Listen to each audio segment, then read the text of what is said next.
الحمدللہ انہوں نے جیسی تسبیح پڑھا ویسی میں نے پایا، ویسی آپ کو دیکھ رہا ہوں۔ رات کے 2 بج گئے لیکن الحمدللہ سارے لوگ بیٹھے ہوئے ہیں۔ ہاں، لوگ ضرورت کے تحت جا ہی سکتے ہیں، لیکن آپ نے حسین اعظم کی محفل کا آپ نے انعقاد کیا ہے، اور اسی حسین اعظم کے ایک شہزادے کی آج عرس کی تاریخ جی، جس کو تاریخ السلطنت حضور مخدوم اشرف جہانگیر سمنانی کے نام سے دنیا جانتی ہے۔ اس لیے کہ کہیں یہ بے وفائی نہ ہو جائے، میں نے سوچا کہ تاریخ السلطنت کا بھی ذکر ہو جائے۔ اسی حسین اعظم کی ایک شہزادے کا آج عرس کی تاریخ تھی، کلخانی ہوئی، کل صبح یعنی آج صبح کلخانی ہوگی۔ ہاں، تو اللہ پاک آپ کی محنتوں کو، آپ کی کاوشوں کو اللہ سرکار امام حسین کے صدقے اور مخدوم پاک کے صدقے اللہ آپ کی محنتوں کو اپنی بارگاہ میں قبول عطا فرمائے۔ آپ لوگ تھوڑی دیر مجھے برداشت کریں گے؟ ایک بار سارے لوگ اپنے ہاتھ اٹھائیں، کہہ دیں یا حسین۔ لوگوں، رات کا تہائی حصہ اسٹارٹ ہو چکا ہے، شروع ہو چکا ہے۔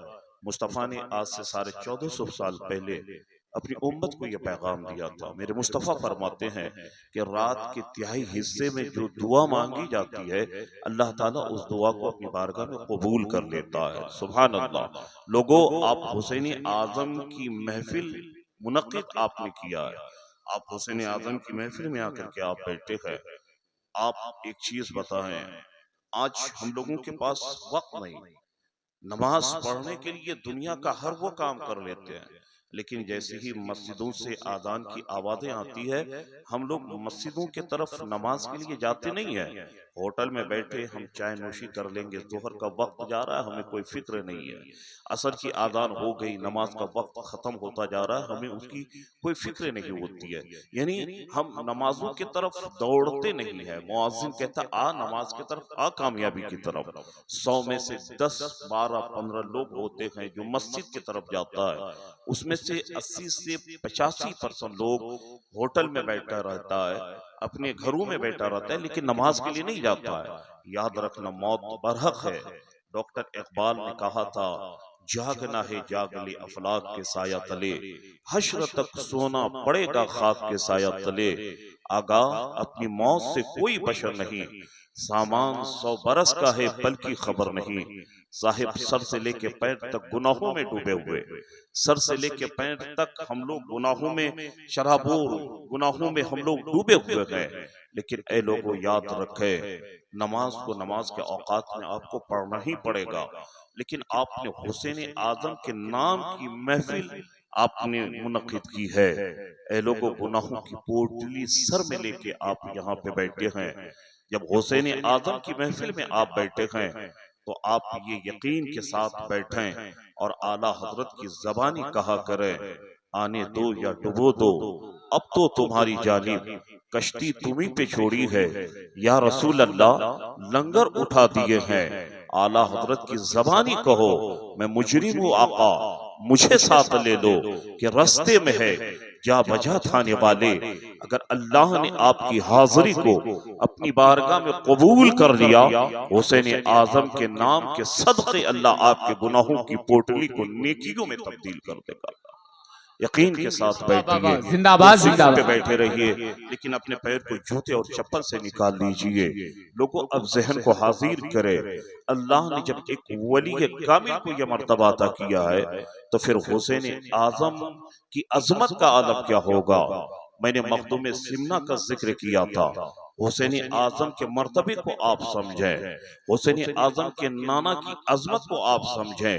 اللہ نے جب ولی کامل کو یہ پاور عطا کیا ہے، آپ کے اس علاقے میں ایک بہت بڑے ولی آرام کر رہے ہیں جن کا نام حضرت جمال الحق مصطفیٰ بندگی رحمت اللہ تعالیٰ علیہ، جن کا احسان پورے پورنیہ علاقے پہ ہے۔ میں بات اس لیے چھیڑ رہا ہوں کہ ایک تیر سے 2 باتیں ہو جائے۔ لوگوں، آؤ ذرا ذہن کو حاضر کرے۔ مخدوم سمنہ جو تاریخ السلطنت جس کو لقب ملا، ان کے پیر کا نام حضرت مخدوم علاؤلق پنڈوی رحمت اللہ تعالیٰ علیہ۔ سارے لوگ ذہن کو حاضر کر کے سنیے، جو جہاں پہ ہیں وہیں آپ بیٹھے میری بات کو سنے۔ لوگوں سرکار مخدوم علاوہ پنڈوی رحمت اللہ تعالی علیہ کے پیر و مرشد کا نام حضرت خواجہ عقیل پاک سراج الدین عثمانی ہے۔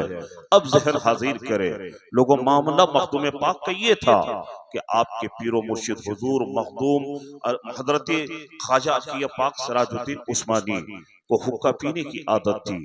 آپ اپنے پیر کے حقے کو سر میں لے کے چلتے تھے اور سر میں حقہ لے کر چلنے کی وجہ سے مخدوم علاوہ پنڈوی کے سر کے بال سارے جھڑ گئے تھے۔ غور سے سنے سارے لوگ، پھر آپ کو بات سمجھ میں آئے گی۔ حضور سید مختار اشرف سرکار کلام اپنی کتاب میں لکھتے ہیں ان باتوں کو کہ جب آپ اپنے پیر کے حقے کو سر میں لے کے چلتے تھے تو آپ کے سر کے تمام بال جھڑ گئے تھے۔ لوگوں، حضرت خواجہ عقیل پاک سراج الدین عثمانی جب وصال کر گئے، جن کا مزار مقدس سعد اللہ پور شریف میں، جب آپ وصال کر گئے، اب لوگ پریشان ہیں جائے تو کہاں جائیں، کیونکہ حضرت کا انتقال ہو گیا ہے، حضرت وصال کر چکے ہیں۔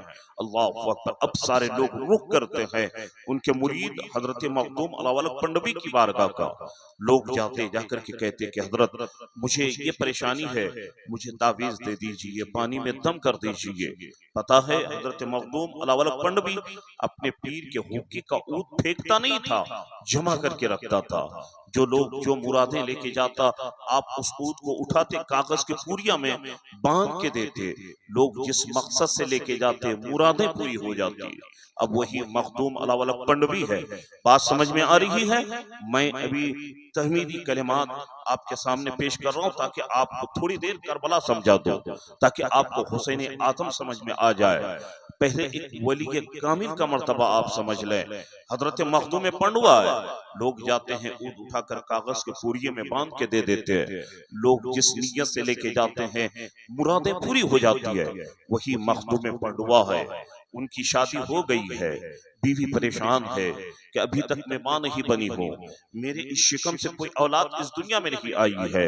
اللہ اکبر، وہ سوچنے لگی کہ لوگ خالی جھولیاں لے کر کے آتے ہیں، مرادیں بھر بھر کے لے کے جاتے ہیں۔ ایک دن مخدوم پنڈوا کی بیوی بھی لائن میں لگ گئی، اس نیت سے کہ مجھ کو جو عود ملے گا میں اس کو کھاؤں گی تاکہ میں ماں بن جاؤں۔ مخدوم پنڈوا کی بیوی لائن میں لگتی ہے، پھر آپ کو عود ملتا ہے، آپ جا کر کے پانی کے گلاس میں اس عود کو ڈالتے ہیں، اس نیت سے آپ پیتی ہیں کہ میں ماں بن جاؤں۔ جیسے ہی مخدوم پنڈوا کی بیوی نے اس عود کو پانی میں ملا کے پیا، اللہ اکبر، 1 مہینے کا عرصہ گزرا، اب ان کو یہ علامت سمجھ میں آ گئی کہ اب میں ماں بن جاؤں گی، اب میرے اس شکم سے اولاد دنیا میں آئے گی۔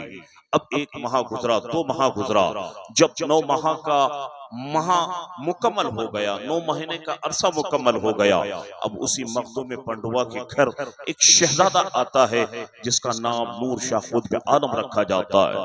جیسے ہی نور شاہ قطب عالم اس دنیا میں تشریف لائے، حضرت علامہ سید مختار اشرف سرکار کنا لکھتے ہیں کہ جیسے ہی حضرت مخدوم پنڈوا کے گھر میں ان کا بڑا بیٹا آیا، ملک الموت آ گئے، آنے کے بعد کہنے لگے اے مخدوم پنڈوا، آپ کے بیٹے کی روح نکالنے کے لیے ہم آئے ہیں۔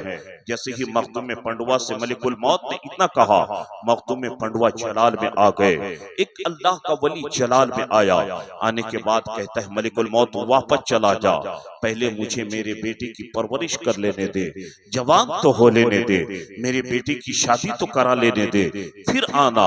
اللہ اکبر، ایک اللہ کا ولی جب اتنا کہتا ہے، ملک الموت چلے گئے۔ حضرت مخدوم پنڈوا کے گھر پہ ان کے بڑے لڑکے کی پرورش ہو رہی ہے، تربیت ہو رہی ہے۔ جب بڑا ہو گیا، جوانی کی دہلیز پہ قدم رکھا، شادی ہو گئی، پھر مخدوم پنڈوا کے گھر جیسی ہی بہو آتی ہے تو اب ساس نے اپنی بہو سے کہہ دیا، بہو ملک الموت ان قریب آنے والے ہیں، اس لیے کہ جب یہ نور قطب عالم پیدا ہوا تھا تو ملک الموت آئے تھے، آپ کے سسر نے کہا تھا جا واپس چلا جا، پہلے پرورش کر لینے دے، تربیت ہو لینے دے، بڑا ہونے دے، شادی ہوگی پھر آنا، اے بہو اب ان قریب آنے والا ہے، جیسے ہی ملک الموت آئے گا نا تو تم اس کے پیر کو پکڑ لینا اور اپنے سسر سے کہنا کہ جب بات ایسی تھی تو آپ نے اپنے بیٹے کی شادی مجھ سے کیوں کرائی، آپ نے اپنے بیٹے کا نکاح مجھ سے کیوں کرایا۔ اللہ اکبر، ابھی بات ہی ہو رہی تھی، ملک الموت آ گئے۔ جیسے ہی ملک الموت آئے، ملک الموت نے مخدوم پنڈوا سے کہا بہو نے اپنے سسر کے پیر کو پکڑ لیا، پکڑنے کے بعد کہا اے میرے سسر جب بات ایسی تھی تو آپ نے میری زندگی تباہ کیوں کیا؟ جب بات ایسی تھی تو آپ نے اپنے بیٹے کی شادی مجھ سے کیوں کرائی؟ اللہ اکبر، تاریخ میں آتا ہے کہ مخدوم پنڈوا یا اللہ کا ولی جلال میں آتا ہے، آنے کے بعد کہتا ہے ملک الموت جا آج سے واپس چلا جا، جس دن 99 سال میرے بیٹے نور قطب عالم کی مکمل ہوگی اسی دن آنا اور روح نکال کے لے کے جانا۔ اس دن بھی ملک الموت واپس چلے گئے۔ تاریخ بتاتی ہے کہ جب حضرت نور شاہ قطب عالم کی عمر 99 سال کی مکمل ہوتی ہے اسی دن ملک الموت آتا ہے اور روح نکال کے لے کر کے جاتا ہے۔ کہنے کا مطلب یہ ہے کہ جب اللہ نے ایک ولی کو اتنا پاور عطا کیا ہے، مخدوم پنڈوا نے کہا جا 99 سال جب مکمل اس کی عمر ہوگی اس دن آنا اور روح نکال کے لے کے جانا۔ جب حضرت مخدوم پنڈوا کی عظمت کا یہ عالم ہے تو پھر کربلا کے حسین آدم کی عظمت کا عالم کیا ہوگا؟ پھر امام حسین کی نانا کی عظمت کا عالم کیا ہوگا؟ اے آقا حسین کے چاہنے والوں ذہن کو حاضر کرے، جب اللہ نے ایک ولی کو اتنا پاور عطا کیا ہے تو اے میرے آقا کریم کے چاہنے والوں آقا حسین سے بے پناہ محبت کر، آقا حسین کے پیغام پہ آپ عمل کرنے کی کوشش کریں۔ کون ہے آقا حسین؟ کون ہے حسین آدم؟ جب حسین آدم مدینہ شریف میں پیدا ہوئے، جیسے ہی امام حسین اس دنیا میں آئے، ایک صحابی دوڑا دوڑا مصطفیٰ کی بارگاہ میں جاتا ہے، جانے کے بعد کہتا ہے یا رسول اللہ آپ کی بیٹی فاطمہ کے گھر دوسرا شہزادہ پیدا ہوا ہے، میرے مصطفیٰ گئے، میرے پیغمبر آدم جیسے ہی اپنی بیٹی کے گھر جاتے ہیں، اپنے بیٹی کے گھر کے دروازے کے اندر قدم رکھتے ہیں تو کیا دیکھتے ہیں کہ حضرت علی مرتضیٰ گھر کے اندر ہے۔ میرے مصطفیٰ نے حضرت علی سے کہا اے علی گھر کے اندر رہنے کا وقت نہیں ہے، جا گھر کے دروازے پہ جا کے کھڑا ہو جا، اس لیے کہ مصطفیٰ جو دیکھ رہا ہے علی تو وہ نہیں دیکھ رہا ہے۔ حسین آدم کی پیدائش پر اللہ اکبر اللہ کے فرشتے آ کر علی کو مبارکبادی پیش کر رہے ہیں۔ حضرت علی گھر کے دروازے پہ آتے ہیں، مصطفیٰ کریم علی کے گھر کے اندر ہے، جب تو بریلی کے امام پکار اڑتے ہیں اور کوئی غیب کیا تم سے نیہا ہو بھلا، جب نہ خدا ای چھپا تم پہ کروڑوں درود۔ حضرت علی اپنے گھر کے دروازے پہ آ کے کھڑے ہوتے ہیں تو کیا دیکھتے ہیں کہ اللہ کے فرشتے بھی آ کے مبارکبادی پیش کر رہے ہیں، اے علی حسین کی پیدائش آپ کو مبارک ہو۔ حضرت عمر فاروق بھی آ رہے ہیں، حضرت ابو بکر صدیق بھی آ رہے ہیں، صحابہ بھی آئے، اللہ اکبر، اور فرشتے بھی آ کر مبارکبادیاں پیش کر رہے ہیں۔ اس ذات کا نام حسین آدم ہے۔ لوگوں ذہن کو حاضر کرے، کون حسین آدم؟ اگر حسین آدم کو غیر نے اپنا آئیڈیل بنایا ہے تو وہ کامیاب ہو گیا ہے، لیکن آج آپ اور ہم ہے صرف محرم کے مہینے ہی میں ہم حسین آدم کو یاد کرتے ہیں، جیسے ہی محرم کا مہینہ گزر جاتا ہے پھر حسین آدم کو ہم بھلا بیٹھتے ہیں۔ محرم الحرام کا چاند نکلا ہم حسین حسین کا نعرہ تو لگاتے ہیں، حسین آدم کا کو ہم یاد تو کرتے ہیں، لیکن سال کے 11 مہینے آپ بتائیں حسین آدم کو پریشانی میں آپ یاد کرتے ہیں؟ نہیں۔ اگر آپ پہ پریشانی آئے حسین آدم کو آپ یاد کر لیں، اگر آپ پہ مصیبت آئے حسین آدم کو آپ یاد کر لیں، حسین آدم کو یاد کرنے کی وجہ سے اللہ آپ کی پریشانی کو دور فرما دیتا ہے۔ لوگوں کون ہے حسین آدم؟ جس ہندوستان کی وادی میں آپ زندگی گزار رہے ہیں، اس ہندوستان پر جب انگریزوں نے قبضہ جما لیا تھا، اللہ اکبر، ایک دانشور نے ہندوستان کے ایک دانشور سے یہ کوئسچن کیا تھا، سوال کیا تھا، اس گاندھی سے کہا تھا گاندھی جی بتائیں آپ انگریزوں کے خلاف جنگ کیسے چھیڑے؟ انگریزوں کے خلاف جنگ چھیڑنے میں آپ کے اندر یہ ہمت کیسے آئی؟ آپ نے انگریزوں کو ہندوستان سے کیسے بھگایا؟ آخر آپ میں یہ جرات کہاں سے آئی تھی؟ تو ہندوستان کا وہ دانشور گاندھی کہتا ہے اے انسان سن، جب میں مسلمانوں کے حسین کے تعلق سے سنا تھا کہ مسلمانوں کے حسین کے ساتھ صرف 72 لوگ تھے، عورتیں اس 72 لوگ میں عورتیں تھی، مرد بھی تھے، بچے بھی تھے، بچیاں بھی تھی۔ وہ گاندھی کہتا ہے کہ ہم نے حسین آدم کے تعلق سے جب سنا کہ ان کے ساتھ صرف 72 اور 22,000 لشکر یزیدی تھے، وہ 22,000 لشکر یزیدی ان 72 کے مقابلے میں کربلا میں ڈر رہے تھے۔ جب میں نے مسلمانوں کے حسین کے تعلق سے سنا تو میں نے حسین کی تاریخ کو پڑھنا شروع کر دیا، میں نے حسین کی زندگی کا اسٹڈی کرنا شروع کر دیا۔ جب میں نے حسین اعظم کی تاریخ کو پڑھا تو میرے اندر ایک جرأت سی آ گئی، میرے اندر ایک ہمت سی آ گئی۔ پھر میں نے انگریزوں کے خلاف جنگ چھیڑ دیا، پھر میں نے انگریزوں کے خلاف حسین اعظم کو اپنا آئیڈیل مان کر میں نے جنگ چھیڑ دیا۔ وہ گاندھی کہتا ہے کہ اگر انگریزوں کے خلاف ہمیں جنگ میں کامیابی ملی ہے تو یہ مسلمانوں کے حسین اعظم کا احسان ہے۔ تو یہاں سے پتا چلا کہ اگر ہندوستان کو انگریزوں سے آزادی ملی ہے تو یہ آپ کے ہمارے حسین اعظم کا احسان ہے۔ لوگوں ذہن کو حاضر کرے اور کربلا کی کچھ باتیں آپ سن لیں۔ کون حسین اعظم؟ اللہ اکبر، جس نے اس دنیا سے جاتے جاتے اپنے نانا کی امت کو یہ پیغام دیا تھا کہ اے میرے نانا کی امتیوں، نمازیں پڑھتے رہنا، نمازیں آپ کبھی نہ چھوڑنا۔ لیکن آج ہم کیا کر رہے ہیں؟ نماز کی اذان ہو رہی ہے، ہم نماز چھوڑتے ہوئے نظر آتے ہیں۔ لوگوں چاہیے کہ ہم اپنی دکان 10 منٹ کے لیے بند کریں، پہلے اللہ کی عبادت کر لیں۔ اللہ قرآن میں فرماتا ہے وَمَا خَلَقْتُ الْجِنَّ وَالْإِنسَ إِلَّا لِيَعْبُدُونِ، ہم نے جنات اور انسان کو اپنی عبادت کے لیے پیدا فرمایا ہے۔ لوگوں نماز تو آپ پڑھیے، جب انسان 1 مہینہ نماز پڑھ لیتا ہے، قسم خدا کی 1 مہینہ کے بعد نماز آپ کو نہیں چھوڑے گی۔ جب 7 محرم کی تاریخ آتی ہے پھر ہم لوگ مستان ہو جاتے ہیں۔ حسین اعظم کی تاریخ آپ پڑھیں، اس کربلا کی سرزمین پہ حسین اعظم پہ پانی بند کر دیا گیا تھا۔ تاریخ بتاتی ہے کہ آقا حسین پہ پانی بند ہے۔ بچے کی زبان سے العطش العطش کی صدائیں جاری ہے، بچے کہتے ہیں پیاس لگی ہے، پیاس کی شدت تڑپا رہی ہے، لیکن اے لوگوں 7 محرم کو پانی بند کیا گیا۔ اللہ اکبر، بچے پانی پانی کہہ رہے ہیں، لیکن حسین اعظم کے خیمے میں قرآن کی تلاوت بند نہیں ہو رہی ہے۔ حسین اعظم کے خیمے میں نمازوں کو نماز کے اوقات میں پڑھی جا رہی ہے۔ آپ بتائیں ایمانداری سے کہ انسان روزانہ کیا مہینے میں 1 مرتبہ قرآن کی تلاوت کرتا ہے؟ ہاں، رمضان کے مہینے میں کچھ انسان قرآن کی تلاوت کر لیتا ہے، لیکن اے لوگوں کوئی انسان ایسا ہے جو جمعہ کو قرآن کی تلاوت کرتا ہے؟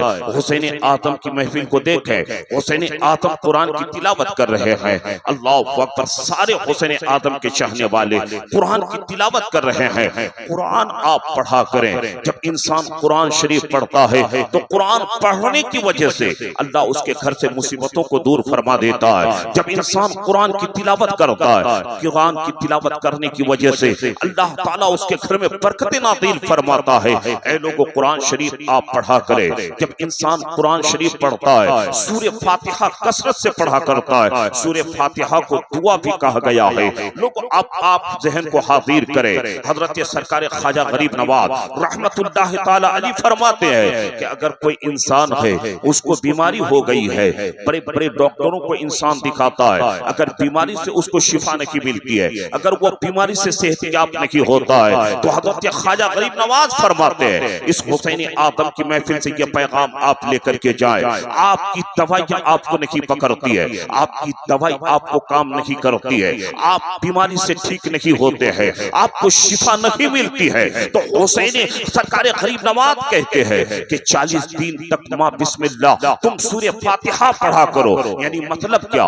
سرکار غریب نواز کہتے ہیں جیسے ہی فجر کی اذان مسجد میں ہوتی ہے تم جاگ جاؤ، جاگ کر کے وضو بنا لیا کرو۔ سرکار غریب نواز کہتے ہیں کہ 2 رکعت سنت پڑھنے کے بعد 2 رکعت سنت اور فرض کے بیچ اتنا وقت ہونا چاہیے کہ تم ماں بسم اللہ 40 مرتبہ سورہ فاتحہ پڑھ سکو۔ یعنی الحمدللہ رب العالمین سے لے کے ولا توالین تک سرکار غریب نواز کہتے ہیں 40 دن تک پڑھو، 40 دن ابھی مکمل نہیں ہوگا، اللہ تعالیٰ سورہ فاتحہ پڑھنے کی وجہ سے تمہاری بڑے بڑے بیماریوں سے تم کو صحت یاب کر دے گا۔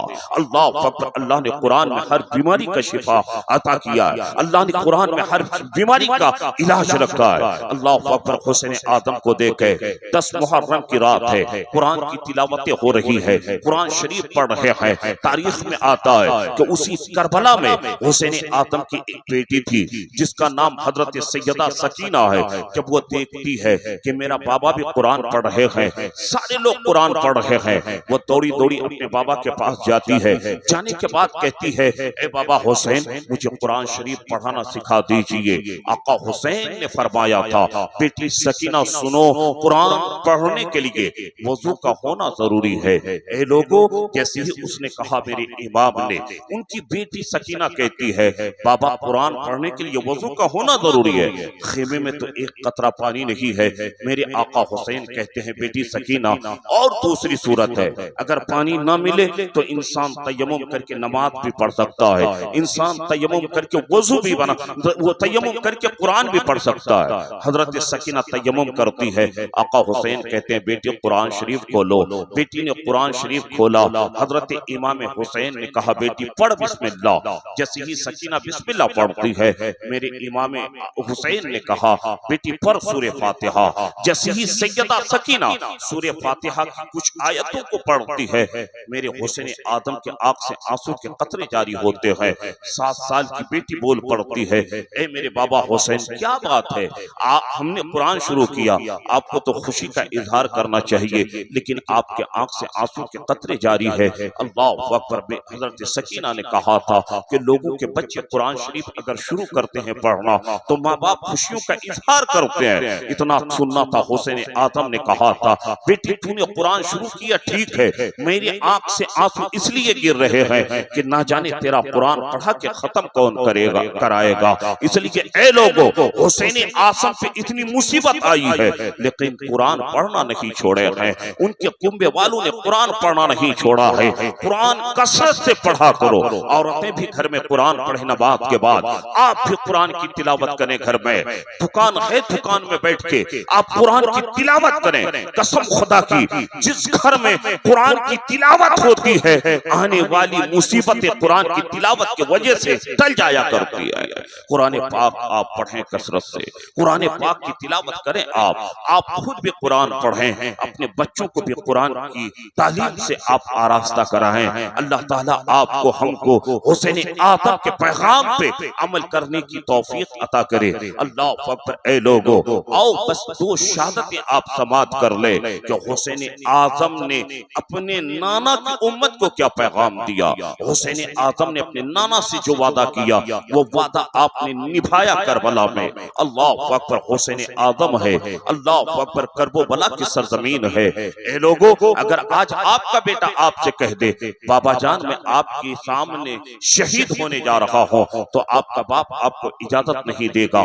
وہی بیٹا جس کی ہر خواہش پوری کرنے کے لیے باپ نے ہر حربے استعمال کیے، اگر باپ نے اپنے بیٹے سے کہا، باپ سے اگر بیٹے نے کہا بابا مجھے یہ سامان چاہیے تو بیٹا اپنے باپ اپنے بیٹے کی خواہش کو پوری کرتا ہے۔ وہی حسین آدم ہے، ایک 18 سال کا بیٹا ہے، اللہ اکبر، باپ کے سامنے کہتا ہے بابا مجھے میدان کربلا جانے کی اجازت دے دے۔ لوگوں میں اس لیے اس چیز کو بیان کر رہا ہوں تاکہ آپ کو کربلا سمجھ میں آ جائے، اور کربلا کے نام پہ آپ نے اس مجلس کو رکھا ہے۔ لوگوں یہ باتیں تاریخ کے حوالے سے میں بیان کر رہا ہوں۔ اللہ اکبر۔ جب حضرت علی اکبر نے کہا تھا بابا کربلا جانے کی اجازت دے دے، اللہ اکبر، وہ آقا حسین ہے، باپ کے سامنے بیٹا گھوڑے سے نیچے آتا ہے، جیسے ہی بیٹے کے سینے پہ ایک بھالا لگتا ہے، تیر لگتا ہے، حضرت امام حسین کا بیٹا 18 سال کی عمر ہے، گھوڑے سے نیچے آتا ہے تو حضرت علی اکبر کہتے ہیں بابا حسین مجھے ذرا آ کر سنبھال لیجئے۔ اللہ اکبر۔ میرے آقا حسین گئے، اپنے بیٹے کو سنبھال دیا، اب بیٹے کے سینے پہ جو تیر لگا ہے بیٹا درد کے مارے تڑپ رہا ہے، تکلیف ہے۔ یہ کتاب ہے روضۃ الشہداء، اس کے اندر یہ تحریر موجود ہے۔ جیسے ہی باپ سے بیٹے نے کہا، میرے آقا حسین نے اپنے بیٹے کو اٹھا لیا، اٹھانے کے بعد کہا بیٹا تیرے سینے میں جو تیر لگا ہے میں اگر نکالوں تو تو برداشت نہیں کر پائے گا، تیری زبان سے لفظ اف نکلے گا تو کہیں تیری قربانی ضائع نہ ہو جائے۔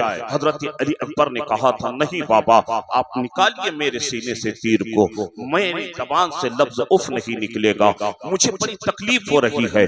جب بیٹے نے باپ کے سامنے اصرار کیا، اللہ اکبر، ایک 52 سال کا بوڑھا باپ ہے اور گود میں 18 سال کا بیٹا علی اکبر ہے، اللہ اکبر، میرے امام حسین نے کہا تھا بیٹا تیرے سینے پہ ایک ہاتھ رکھ رہا ہوں، دونوں مٹھی کو آپ باندھ لو، میں تیر نکال رہا ہوں، میرے حسین آدم اپنے بیٹے کے سینے پہ بایاں ہاتھ رکھتا ہے، دائنے ہاتھ سے سینے پہ لگا ہوا تیر کو پکڑتا ہے، حسین آدم کھینچتا ہے، تیر نہیں نکل رہا ہے۔ میرے حسین آدم نے 18 سال کے بیٹے سے کہا تھا، اے بیٹا علی اکبر تیرے سینے سے تیر نہیں نکل رہا ہے۔ 18 سال کا بیٹا کہتا ہے، بابا حسین تیر نکالیے، ذرا طاقت آپ لگائیے، پوری طاقت کے ساتھ تیر کو نکالیے۔ حسین آدم نے اپنے بیٹے کے جب اصرار کو دیکھا، حسین آدم نے کہا، بیٹا دونوں مٹھی کو کس کے باندھ دو۔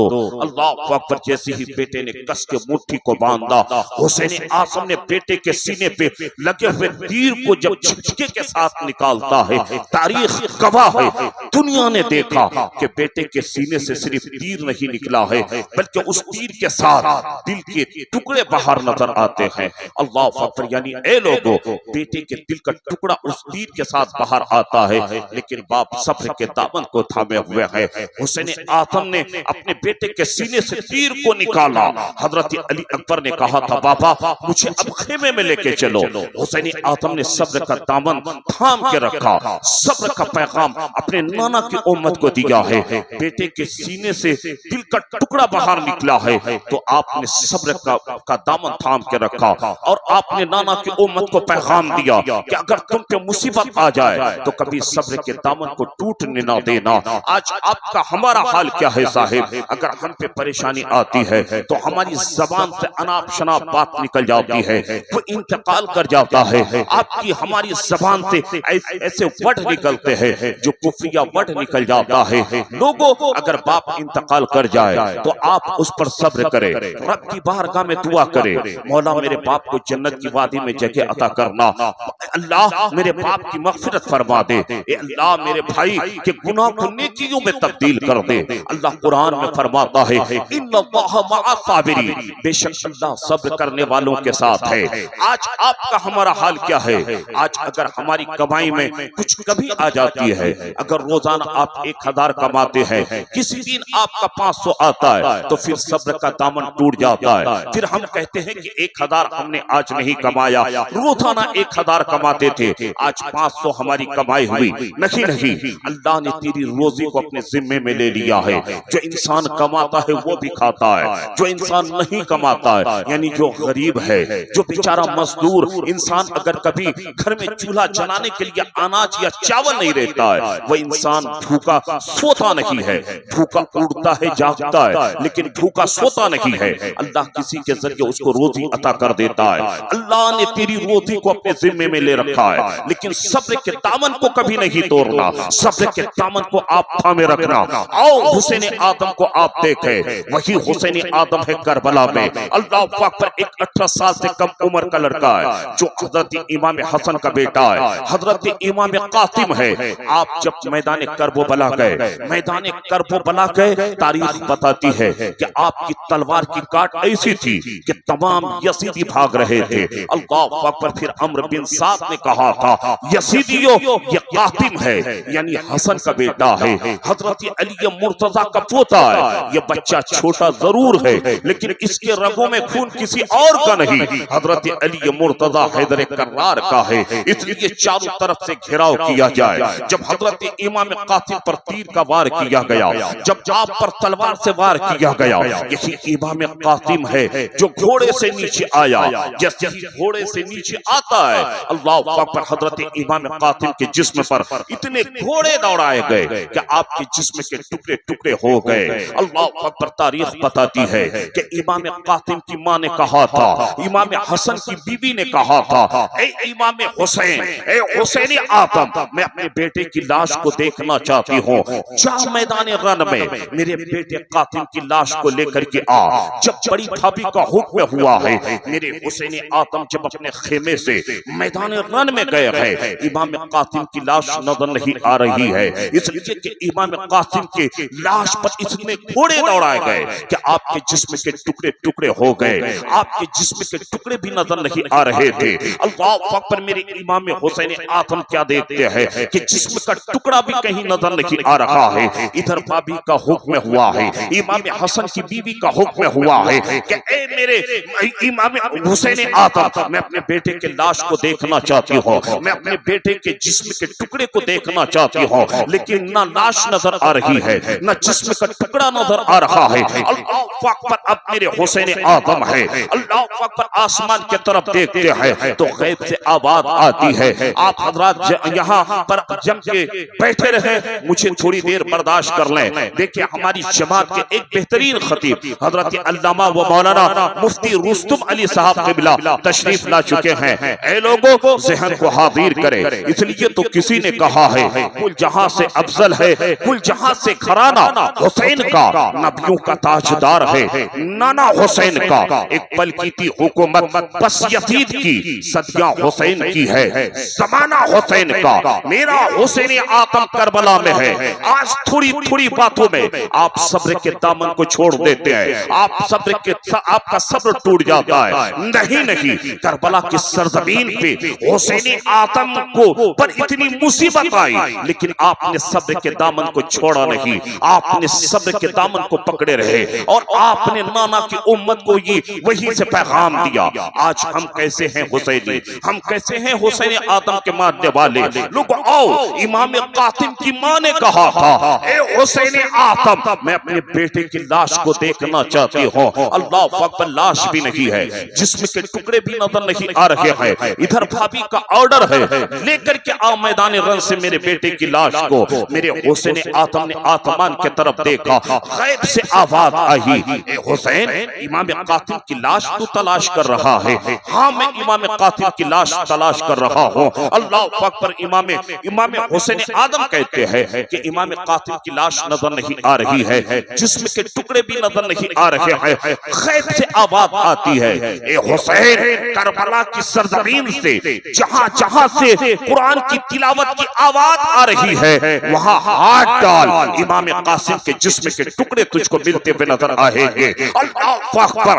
امام حسین نے دیکھا کہیں سے سورہ یاسین کی تلاوت کی آواز آ رہی ہے. میرے امام نے اپنے ہاتھ کو ڈالا, وہاں سے امام قاسم کے جسم کے ٹکڑے ملتے ہوئے نظر آئے. کہیں سے سورہ رحمان کی تلاوت کی آواز آ رہی تھی, آپ نے اپنے ہاتھ کو ڈالا, وہاں سے امام قاسم کے جسم کے ٹکڑے ملتے ہوئے نظر آ رہے تھے. جب ان کے سارے جسم کے ٹکڑے آپ کو مل گئے, اللہ اکبر. امام حسین نے اپنے بھتیجے کے جسم کے ٹکڑے کو ایک کپڑا میں باندھتا ہے, وہ گیٹی اٹھا کے لے کے آتا ہے, امام قاسم کی ماں کے سامنے لا کے رکھ دیتا ہے. امام قاسم کی ماں نے جب اپنے بیٹے کے جسم کے ٹکڑے کو دیکھا, آپ نے اپنی پیشانی کو سجدے میں رکھا, رب کی بارگاہ میں عرض کیا اے بار الہ میرے بیٹے قاسم کی قربانی کو تو اپنی بارگاہ میں قبول کر لے. کہنے کا مطلب یہ ہے کہ بھتیجا کو شہید کیا گیا, بیٹے کو شہید کیا گیا, 6 ماہ کے بیٹے کو شہید کیا گیا, لیکن صبر کے دامن کو آپ نے نہ چھوڑا. یہاں تک کہ امام حسین کربلا چاہتے چاہتے اپنی بہن کو یہ پیغام دیا تھا, یہ نصیحت کیا تھا, اے بہن زینب سنو, صبر کے دامن کو کبھی نہ چھوڑنا. لوگوں ذہن کو حاضر کرے. اس لیے تو کسی نے کہا ہے کہ کربلا کو شہنشاہ کربلا پہ ناد ہے, اس نواتے پہ محمد مصطفیٰ کو ناد ہے. سجدے تو کیے مخلوق نے, سجدے تو کیے مخلوق نے, حسین نے وہ سجدہ کیا جس پر خدا کو ناد ہے. لوگوں آپ یاد رکھیں, وقت کافی ہو چکا ہے. میں یہ نہیں چاہتا ہوں کہ ہماری جماعت کا ایک بہترین خطیب, کافی وقت ہو چکا ہے, ہم لوگ روزانہ یہی کرتے ہیں, آپ کے چہرے کو ہم پڑھ رہے ہیں, اس لیے چاہتے ہیں کہ جو وقت میرا ہے 50-50 میں دونوں ہم آدمی بانٹ لیتے ہیں. لوگوں ذہن حاضر کرے. بس ایک آخری بات آپ سمجھیں کہ آپ کبھی بھی آپ پر پریشانی آ جائے تو آپ حسین آدم کو یاد کر لیا کریں. قسم خدا کہ حسین آدم کو یاد کرنے سے آپ کی پریشانیاں دور ہو جائے گی. مصیبت پہ حسین آدم کو آپ یاد کر لیں, آپ کی مصیبتیں ٹل جائے گی. لیکن سب سے بڑا پیغام آپ یہ یاد کریں, آپ یاد رکھیں, آپ نماز کبھی نہ چھوڑنا, نماز کی آپ پابندی ضرور کریں. آپ جو ہے قرآن کی تلاوت ضرور کیا کریں, صبر کے ساتھ آپ زندگی گزارا کریں. لوگوں آؤ ذرا سنو, ہندو اگر حسین آدم کو یاد کر لے تو میرے آقا حسین اس کی مدد کو آ جائے. بس آخری بات آپ سن لیں, کون ہے حسین آدم, کون ہے آپ کے ہمارے حسین آدم. اللہ اکبر. یہی ہندوستان کی زمین ہے, یہی پنجاب ہے. پنجاب میں ایک جگہ ہے فرید کوٹ, وہاں پر ایک پنڈت رہتا تھا غیر مسلموں کا, گرو جسے آپ ہم کہتے ہیں. وہ پنڈت رہتا تھا, وہ پنڈت دین دن بھر پوجا کرتا، رات کی تاریکی میں پنچکی چلاتا تھا۔ وہ پنڈت ایک دن رات میں گیا، پنچکی اسٹارٹ کیا، جیسے ہی پنچکی اسٹارٹ کیا اس پنڈت کی دھوتی اس پنچکی میں پھنس جاتی ہے۔ وہ پنڈت سوچتا ہے کہ اب میری جان بچے گی نہیں، اب میں مر جاؤں گا، اب میرا کام تمام ہو جائے گا، کوئی بچانے والا نہیں۔ اللہ اکبر۔ وہ پنڈت کہتا ہے کہ مجھے مسلمانوں کے حسین کی یاد آ گئی۔ وہ پنڈت کہتا ہے کہ جیسے ہی میری دھوتی پنچکی میں پھنسی میری زبان سے یہ بات نکلتی ہے، اے حسین اعظم مسلمانوں کے حسین میری مدد کو آ۔ جیسے ہی میں نے مسلمانوں کے حسین کو یاد کیا وہ غیب سے نمودار ہوئے، میری دھوتی کو کھینچ کر پنچکی میں پھینک دیا، مجھ کو دیوار سے چپکا دیا۔ لوگوں ذرا غور سے سنیں، بس میں آخری بات کرنے جا رہا ہوں اور میرے بعد پھر آپ کو فوراً حضرت کی تقریر سننی ہے۔ کون ہے حسین اعظم؟ اگر غیر مسلم یاد کر لے تو اس کی مدد کو آ جائے۔ جیسے ہی پنڈت کی دھوتی پنچکی میں گئی اس کو دیوار سے چپکا دیا گیا۔ یہ بات فرید کوٹ میں پھیل گئی۔ فرید کوٹ کے لوگ رات کو جن جن لوگوں نے سنا وہ پنچکی میں آ گیا۔ یہ غیر مسلموں کی نگاہ، فرید کوٹ کے لوگوں کی نگاہ پنچکی میں جیسی ہی پڑتی ہے اس پنڈت کی دھوتی کو دیکھتا ہے تو دل ہی دل میں سوچتا ہے کہ پنڈت کا کام تمام ہو گیا ہوگا۔ جب دھوتی کا اتنا برا حال ہے تو پھر پنڈت کا کیا ہوا ہوگا؟ جسم کا قیمہ گوشت کا قیمہ بن گیا ہوگا اور ہڈیوں کا سورما بن گیا ہوگا۔ لیکن جب لوگوں کی نگاہ اس پنچکی کے دیوار پہ پڑتی ہے کیا دیکھتے ہیں کہ پنڈت زندہ ہے۔ اب لوگ سوال کرنے لگے، پنڈت تیری جان کیسے بچی؟ تیری دھوتی کو دیکھ کر یہ لگ رہا ہے کہ تیرے جسم کا قیمہ بن گیا ہوگا۔ وہ پنڈت کہتا آج نہیں، کل صبح میں کہوں گا، کل فرید کوٹ کے چوراہے پہ آ جانا۔ جب صبح ہوئی فرید کوٹ کے چوراہے پہ سارے لوگ آ کے جمع ہوئے۔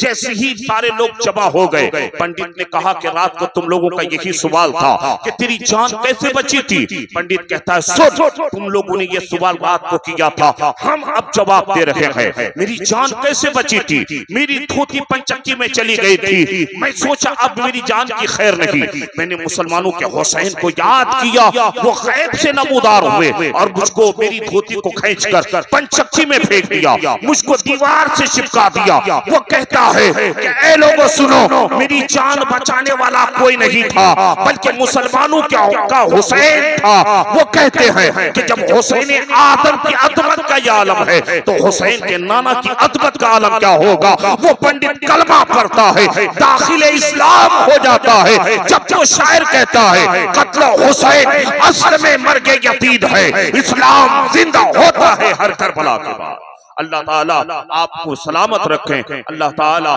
اس محفل کو اپنی بارگاہ میں قبول فرمائیں، اللہ تعالیٰ آپ کی تمام محنتوں کو کوششوں کو اللہ اپنی بارگاہ میں سرکار غوث اعظم کے صدقے اپنی بارگاہ میں قبول عطا فرمائیں۔ استغفر اللہ ربی من کل ذنب واتوب الیہ، لا الہ الا اللہ محمد رسول اللہ۔ وادی رضا کی کوہ ہمالا رضا کا ہے، جس سمت دیکھیے وہ علاقہ رضا کا ہے۔ السلام